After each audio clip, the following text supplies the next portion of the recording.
Hello, welcome to the ultimate IELT English practice reading test. Okay, today I have gotten 4 of the top passages that I have encountered in several IELT practices, put them together, which we are going to use as revision questions for your IELT exam. Now, before we go into it properly, what are some of my tips for passing IELT test beautifully? One of them is that you have just 60 minutes for the entire test and you have 3 sections. So it's really smart to divide your time, meaning 20 minutes per section. And then you try to make sure that you do not exceed 20 minutes for the reading section because it often takes the most of the time. All right, so another tip I have is that when you have your reading passage and your multi-choice questions, it's good to first run through the questions. So you quickly go through the questions to give you an idea of what the passage is talking about. Then you come to the passage, do a scan and skim kind of reading on the passage so that you can pick keywords, keynotes, and then when you are going through your answer, you can just link directly to where you saw that in the passage. Is that good enough?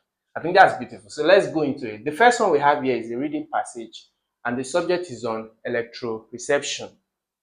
Now, before we read, like I said, we quickly run through the questions, the multi-choice questions, so that we can have an overview of what the passage will be about. All right, so the multi-choice questions. We have number 1, what is the primary advantage of electroreception for fish? Okay. Then we have how do shark and rails utilize electroreception? We have what distinguishes active electroreception from passive electroreception. We have which of the following is an example of a fish using electroreception to defend itself. We have more, and then we have what is one potential application of studying electroreception mentioned in the passage? I think we have 5 questions for this particular uh, round, for this particular passage. So now that we have a general and overview, okay, an idea of what the passage is about, let's now go into the comprehension itself. It says, open your eyes in seawater and it's difficult to see much more than a murky, blurry green color. Sounds too are garbled and difficult to comprehend. Without specialized equipment, humans will be lost in this deep sea habitats. So how do fish make it seem so easy?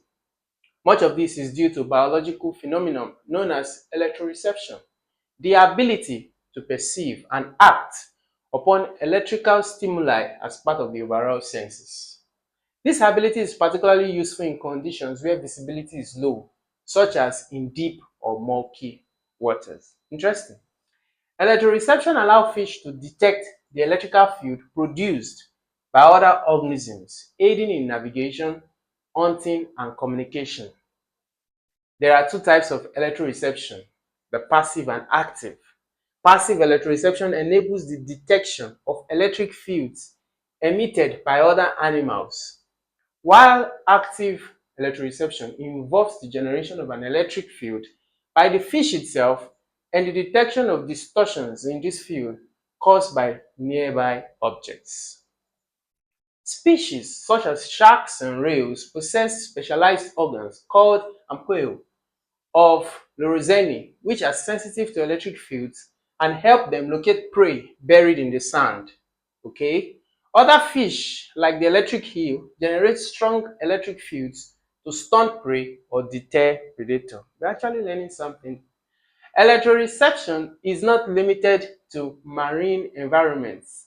Some freshwater species also exhibit this sense.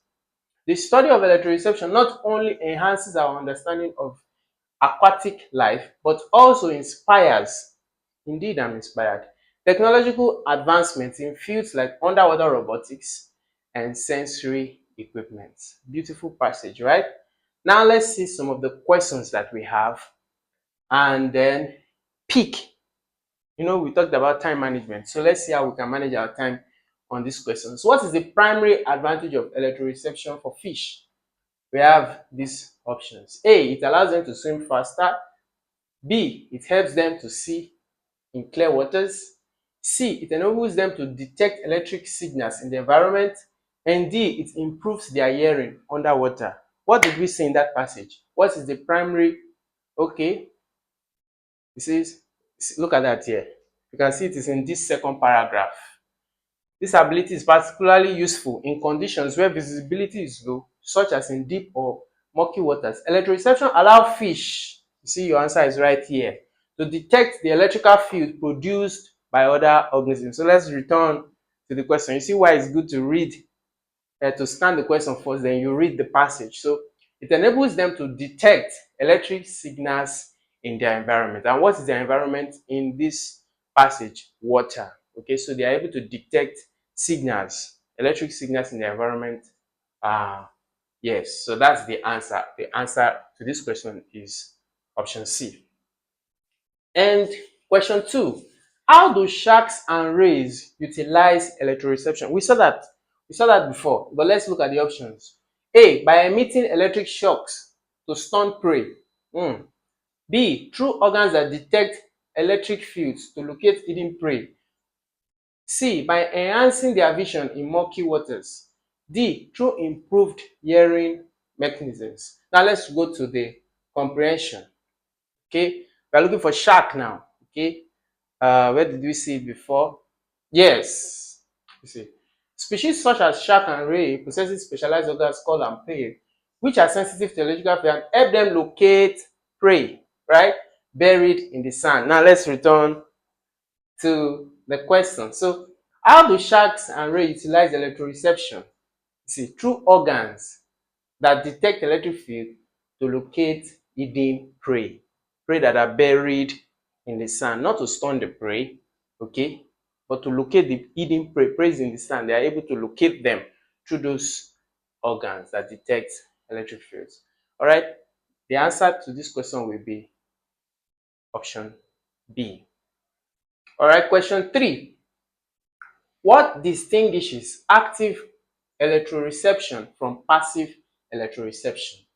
You know, we saw it in the passage that there are two types of electroreception, active and passive. Now let's go back to the passage and see. We saw it a while ago. So, okay, here it is. There are two types of electroreception, passive and active. Passive electroreception enables the detection of electric field emitted by other animals, okay? While active electroreception involves the generation of an electric field by the fish itself. So in active electroreception, the fish is generating the field, okay? But in passive electroreception, the fish is detecting other fields, okay, from other animals or other fishes. Okay, beautiful. Now let's go back to the question. Now, question 3.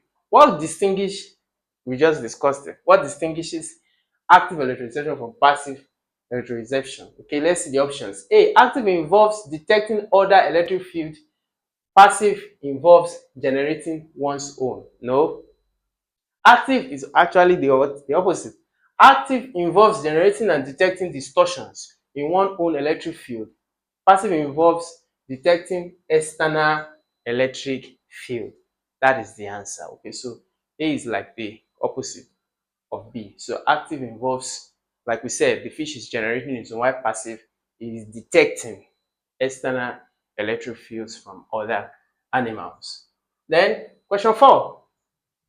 Which of the following is an example of a fish using electroreception to defend itself? And we were given some example there. So, and let's quickly go back to the passage so that we can see the examples we saw, okay, of the other fish. Yes, you can see it here. Other fish like the electrical eel. Okay, after it explains what it is, what active and passive is, it starts giving us examples. Okay, so it says fish like the electric eel generate strong electric field, okay, to stun prey. So it's generating, this is an active electroreception. So it's generating. So let's see the question again. That's question 4. Which of the following is an example of a fish using electroreception to defend itself? And the answer here, we have option A, a shark detecting prey in the sand. No. An electric eel generating strong electric field to deter predator. That would be the correct uh, answer, because the question says to defend. Okay, defend, not detect, not attacking. Okay, now it's defending itself, so it will be B, because the eel is deterring, is putting away. Predator means animals that wants to feed on it. That one. Yes, so the answer here will be B. You need to take note of the instruction in the question so that you don't make a mistake. And then option 5 or question 5. What is one potential application of studying electroreception mentioned in the passage? What can we use the study of electroreception for? Okay. A. Improving human underwater vision. B. Developing better fishing nets. C. Advancing underwater robotics and sensory equipment. D. Creating new marine species. Now, all these options looks good, but it says the passage, relating to the passage. So you don't just take, oh, because it's yes, they may all be correct, but you must take your answer in relation to the passage. So let's look at the passage so that we can pick the potential application right there. So it will definitely be in the last paragraph. So electroreception is not limited to marine environment. Some freshwater species also exhibit this sense. Okay, let's jump. Uh, the study of electroreception not only enhances our understanding of aquatic life, but inspires technological advancement in fields like what? Robotic and sensory equipment. So the answer then, now going back to our options, will be advancing underwater robotics and sensory equipment. Okay, so this is a potential in line with the passage of electroreception. That's beautiful, right?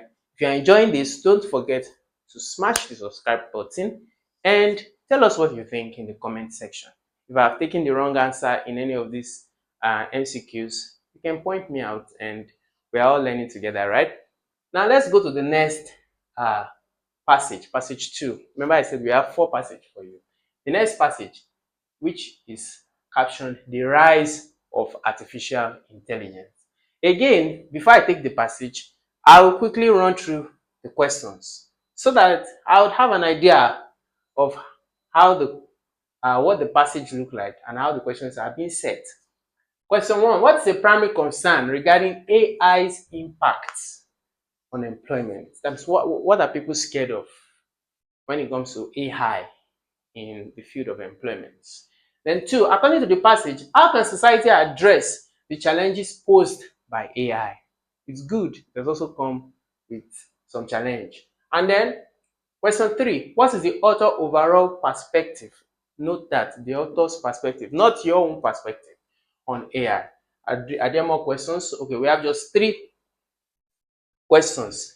Yeah, so now let's rush to the passage. Now, artificial intelligence (AI) has transitioned from a niche field of computer science to a central component of modern technology. Its application spans from various assistance and recommendation algorithms to autonomous vehicles and advanced medical diagnostics. The rapid development of AI has raised questions about its impact on employment, ethics, and the future of human-machine interaction. Time will fail us to explain what this passage is really talking about. One significant concern is the displacement of jobs due to automation. Is it not true? It's true. While AI can handle repetitive and data-intensive tasks effectively or efficiently, it also threatens to render certain professions obsolete. It's true. However, proponents argue that AI will create new jobs categories and opportunities, necessitating a shift in workforce skill and education. Third paragraph now, we are here. Ethical considerations are also paramount. Issues such as data privacy, algorithm bias, and decision-making transparency has promoted calls for robust regulatory frameworks. Ensuring that AI systems are designed and implemented responsibly is crucial to prevent unintended consequences. Despite these challenges, AI continues to evolve. offering the potential to solve complex problems and improve quality of life. The key lies in balancing innovation with ethical responsibility and societal readiness. I loved it. I enjoyed the passage. Now let's go to the question. What is a primary concern based on the passage regarding AI's impact on employment? We have AI will create too many jobs leading to overemployment. No, that's not what it says. We have AI inefficiency in handling data intensive tasks. It didn't say that too. It told us that it's very efficient. We have the potential displacement of jobs due to automation. I think it said that okay, that jobs will be displaced rather due to automation. And then you have lack of interest in AI among professionals. It's not true. In fact, professionals are embracing AI. So the correct option will be what? Option C. Question 2. According to the passage, how can society address the challenges posed by AI? We have A, by halting AI development entirely. It didn't say so in the passage. B, through robust regulatory frameworks and ethical design. He said this in the passage towards the last paragraph. It says, can we see the last paragraph again? Yes. It says, despite these challenges, yes, we agree there are challenges, but we can also say that AI continues to evolve, offering the potential to solve complex problems, which indeed it is, and improve the quality of life. It says the key, this is the most important part of, or the concluding most important part of the passage. The key lies in balancing innovation with ethical responsibility and societal readiness. So let's see that question again. All right. How can society address the challenges posed by AI? It says through robust regulatory framework and ethical design. This will be the answer. Let's see other ones. By ignoring ethical consideration, no. And then by reducing education in technological related field, definitely not. 2. So this would be the correct option. Good. Are you still there? If you have not liked this channel or subscribed yet to our channel, I think you should do so now, because we'll be releasing more and of this content. In fact, more difficult ones, so that, or tougher ones, so that you can master the IELTS reading test efficiently and ace your exam in one sitting. And then the last question for this particular passage. What is the author's overall perspective on AI? In conclusion, A, AI risk outweighs its benefit. No, he didn't say so. We didn't see this in the passage. Did you? Then B, AI should be avoided due to ethical issue. It wasn't there also in the passage. C, AI offers significant benefits if, that's the pause there, if the condition there is if, manage responsibly. And I did see this in the passage. And D, AI development should proceed without restriction. No, it didn't say so.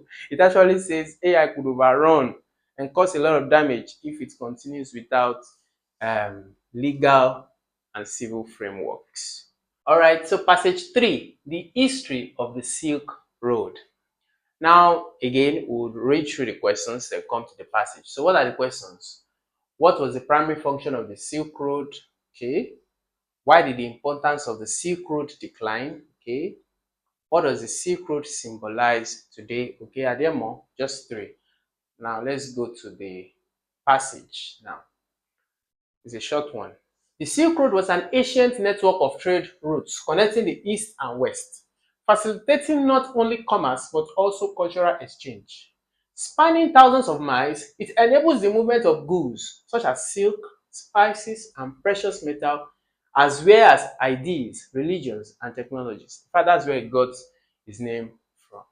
Established during the Han Dynasty of China around 130 BCE, the Silk Road reached its peaks during the Tang and Yuan dynasties. Merchants, pilgrims, and adventurers traveled this path, contributing to the prosperity of cities along the roads. Yes, it was very, very popular at that time, okay, for the movement of, especially the material silk, okay, from one city to another, or for the distribution of that material. Okay, next paragraph. However, the Silk Road's significance declined with the rise of maritime trade trade routes in the 15th century. Sea travel offered faster and more efficient means of transporting goods, leading to a shift in global trade dynamics. Today, the legacy of the Silk Road endures, symbolizing the enduring human spirit of exploration and exchange. Yes. So that era of carrying all those many goods on camels and horses are gone and has been replaced with industrialization. Okay, movement of goods through maritime ships and all of that. Okay, let's look at the questions that we have from this passage. What was the primary function of the Silk Road based on what we've read? A, to serve as a military route for conquest. No, we didn't see this there. B, to connect Eastern and Western civilization for trade and cultural exchange. Yes, we saw this particular option in the passage. It was linking um, boundaries, linking borders together. Okay, to isolate China from other regions. No, actually, it connected China to other regions. And then we have to promote maritime navigation exclusively. No, exclusively makes it wrong. That's not what it is. So the correct answer here would be B, option B. Question 2. Why did the importance of the Silk Road decline? I think from the passage you know that already because of maritime increase.